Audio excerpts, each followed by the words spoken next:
Merci, Monsieur le Président.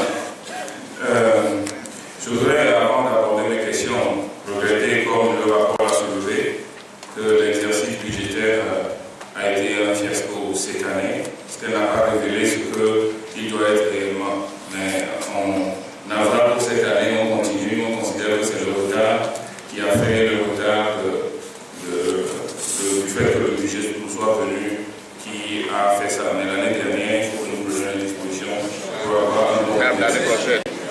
L'année prochaine, n'est-ce pas? Oui. Ok. Je vais donc rapidement à mes questions. La première concerne la santé. Les députés se sont inquiétés des 377 millions de remboursements au Fonds mondial. La réaction du gouvernement lors de l'étude en commission n'est pas la réponse, mais juste une répétition de ce que nous savons déjà.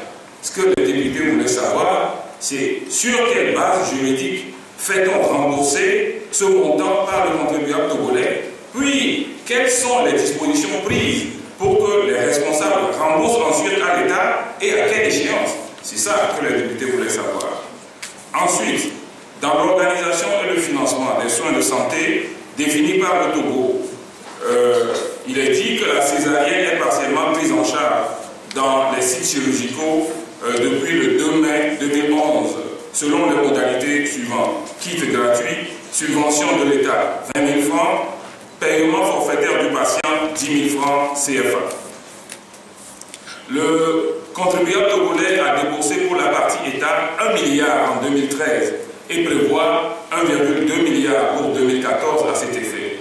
Je voudrais savoir si les 20 000 francs par césarienne sont payés à chaque centre chirurgical. Sinon, pourquoi nous allons encore accorder 1,2 milliard si l'autre n'est pas utilisé et quel usage le gouvernement va-t-il en faire?